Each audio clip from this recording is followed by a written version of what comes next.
मित्रो, आपण कुठल्याही महामानवाची जयंती साजरी करते वेळेस एक आपण नेहमी गोष्ट लक्षात ठेवली पाहिजे की आपण त्या महामानवाची जयंती कशासाठी करतो.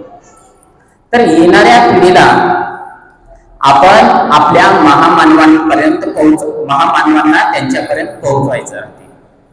महामानवांचे विचार पोहोचवायचे असतात. कारण डॉक्टर बाबासाहेब आंबेडकर एका ठिकाणी म्हणतात, ज्या समाजाला आपला इतिहास माहीत नसतो तो समाज इतिहास घडवत नाही. म्हणून पहा, आज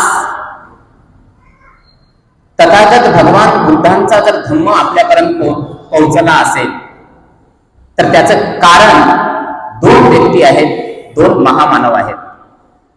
पहिले महामानव महासम्राट अशोक राजा आणि दुसरे महामानव डॉक्टर बाबासाहेब आंबेडकर. जर महासम्राट अशोक राजा नसले असते तर तथागत भगवान बुद्धांचं धम्म हे डॉक्टर बाबासाहेब आंबेडकरांपर्यंत सुद्धा पोहोचलं नसतं.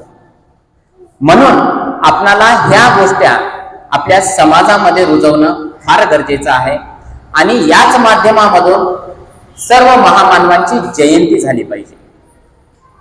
आता महासम्राट अशोक राजांची जयंती करते वेळेस महासम्राट अशोक राजा यांनी तारुण्यपणे जे कार्य आहे ते कार्य आज आपल्या समाजातल्या तरुण मुलांना समजून घेतलं पाहिजे.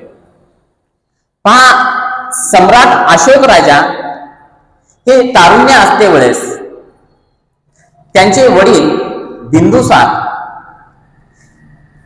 यांच्या काळामध्ये तक्षशिला या भागामधून लोकांमधून विद्रोह होत होता आणि ते विद्रोह कमी करावं आणि तिथं शांतता आणावी हे विचार करत होते बिंदुसार. तेव्हा त्यांच्या लक्षात आलं की सम्राट अशोक म्हणजे तेव्हाचे अशोक राजा राजपुत्र होते.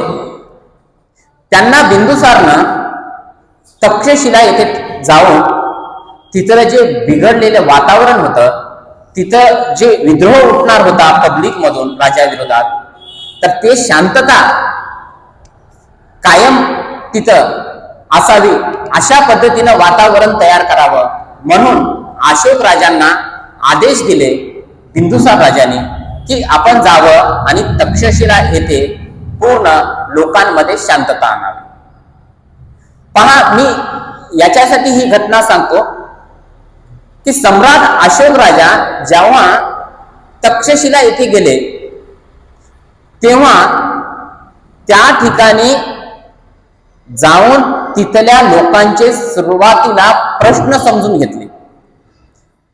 त्या लोकांचे प्रश्न असं समजून घेतले की त्या प्रश्नांवर त्यांना काम करता आलं पाहिजे. पहा, राजा, लोकप्रतिनिधी, नगरसेवक आजचे या सर्वांचं काम हेच असतं, त्या लोकांचे व्यवस्थितपणानं प्रश्न समजून घेणं, मग त्या प्रश्नांवर आपण काम करणं. आता आमची वाणी सुद्धा अशी असली पाहिजे की आम्हाला आपली वाणी त्यांना कळावं आणि त्यांची वाणी आपल्याला समजून घ्यावं आणि आपण त्यांच्यामध्ये जाऊन मिसळते वेळेस त्यांना वाटावं की हा आपला माणूस आहे, हा आपला राजा आहे. त्या पद्धतीनंच अशोक राजांनी त्या लोकांमध्ये मिसळलं, त्यांचे सुखदुःख समजून घेतले, त्यांच्या प्रश्नांवर काम केले. मग जो विद्रोह तयार होणार होता तो विद्रोह मावळून त्या ठिकाणी शांतता कायम करण्याचं सम्राट अशोक राजांनी केलं. त्यावेळेस बिंदुसारला खूप आनंद झाला, कारण माझा एक मुलगा असा आहे ज्याच्या मनामध्ये ती करुणा आहे, नागरिकांबद्दल प्रश्न समजून घ्यायची कुवत आहे, त्याला ह्या सर्व गोष्टी कळते, चांगलं आणि वाईट, हा खूप मोठा होणार आहे, हे तेव्हाच त्यांना बिंदुसार राजांना कळालं होतं. मग सम्राट अशोक राजांना सर्वात महत्वाची गोष्ट म्हणजे सम्राट अशोक राजांची जी प्रतिमा आहे, जे त्यांचं कार्य आहे, ते कार्य आपल्याला समजून घेणं फार गरजेचं आहे. तर त्यांची करुणामय प्रतिमा होती, करुणामय विचार होता, म्हणून त्या तक्षशिला एरियामध्ये त्यांनी शांतता कायम राखली. त्यानंतरचा जो काळ होता, महासम्राट अशोक राजांचे आजोबा चंद्रगुप्त आणि त्यांचे वडील बिंदुसार या दोघांनाही कलिंग हे राज्य जिंकता आलं नव्हतं. बघा, मी हा मुद्दा याच्यासाठी सांगतो, जर कलिंगचं युद्ध झालं नसतं तर सम्राट अशोक राजा एकही युद्ध करणार नव्हता. फक्त तेव्हाच इतिहासातला कलिंग आणि आजचा ओडिशा जो समुद्राच्या किनारी आहे, म्हणजे आपण कुठल्याही देशामध्ये जाते वेळेस समुद्राच्या किनाऱ्यावर आपलं स्थळ असणं फार गरजेचं आहे, राजकीय मजबूती आणि आर्थिक मजबूती करण्यासाठी. म्हणून चंद्रगुप्त मौर्यांना आणि बिंदुसार या दोघांनाही कलिंग हा राष्ट्र जिंकता आला नव्हता. म्हणून यांच्या दोघांच्या नंतर जेव्हा सम्राट अशोक राजा त्यांनी राजपद स्वीकारलं होतं, तेव्हा त्यांना असं सांगण्यात आलं की आपल्याला आर्थिक मजबूती आणि राजकीय मजबूती हवा असलं तर आपल्याला कलिंग जिंकावं लागेल. तेव्हा जीवनातलं पहिलं आणि शेवटचं युद्ध हे सम्राट अशोक राजांनी कलिंगचं युद्ध होतं. खूप मोठ्या संख्यामध्ये त्यांनी आपलं सैनिक बळ तयार केलं आणि खूप ताकदीनं कलिंग जिंकलं. आता ही ताकदीनं हा शब्द मी याच्यासाठी वापरतो की त्या काळामध्ये कलिंग हा प्राचीन भारतामध्ये खूप शक्तिशाली राष्ट्र होता. त्यामुळं चंद्रगुप्त मौर्यांना आणि बिंदुसार राजांना तो राष्ट्र जिंकता आला नव्हता. मग ते राष्ट्र जिंकण्यासाठी पूर्ण ताकदीनं, पूर्ण तयारीनिशी त्यांनी कलिंगचं युद्ध लढलं.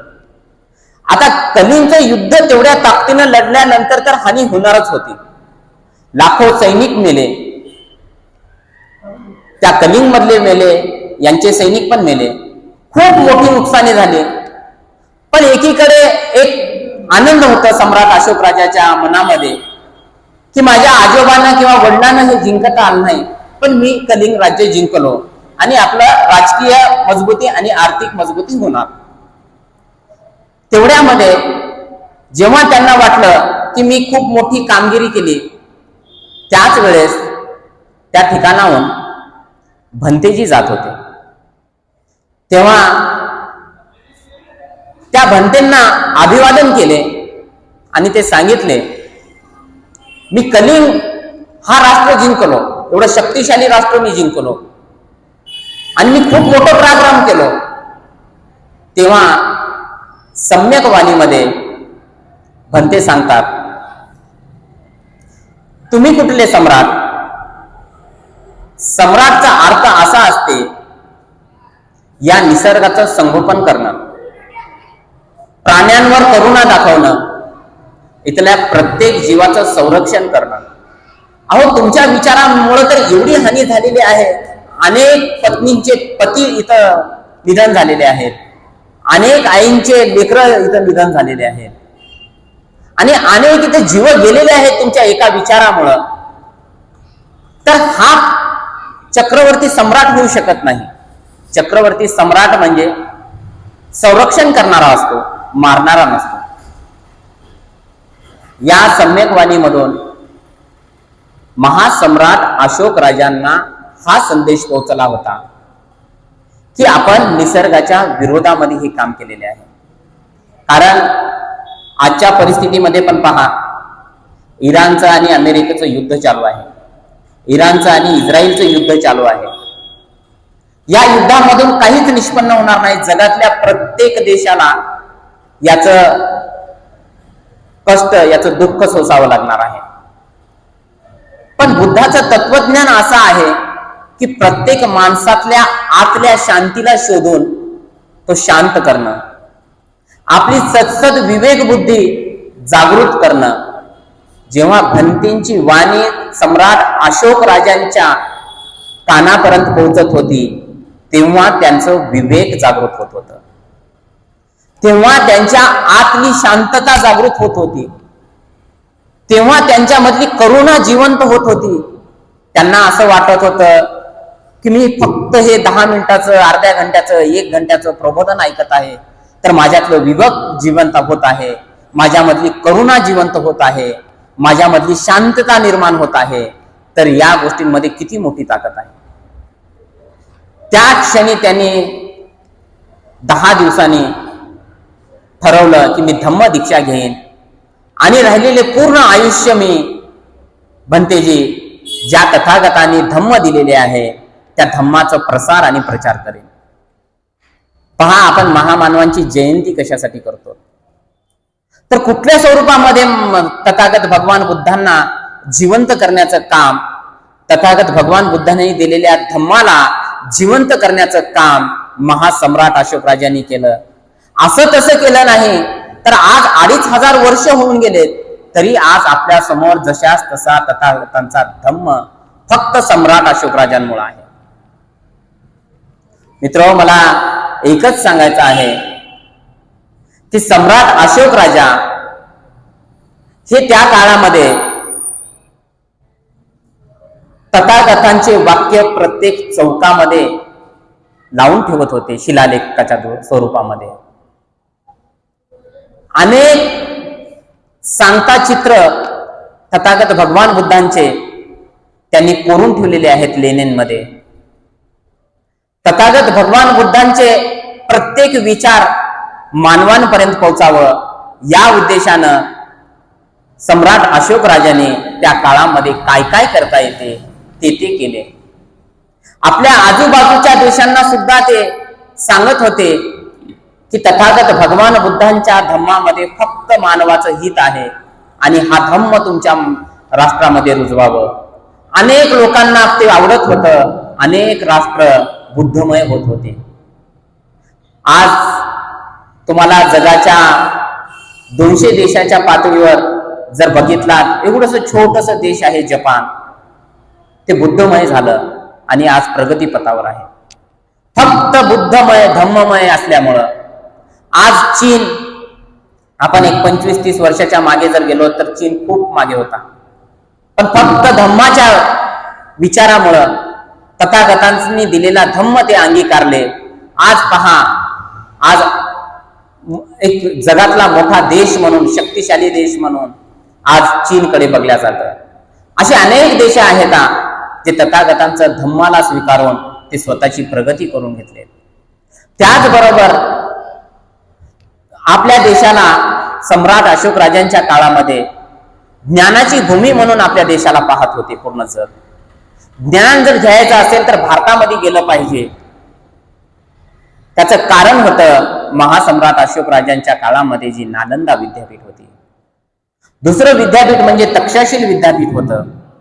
असे मोठमोठे विद्यापीठ स्थापन करून तथागतांचं विचार जिवंत ठेवण्याचं काम महासम्राट अशोक राजांनी केलंय.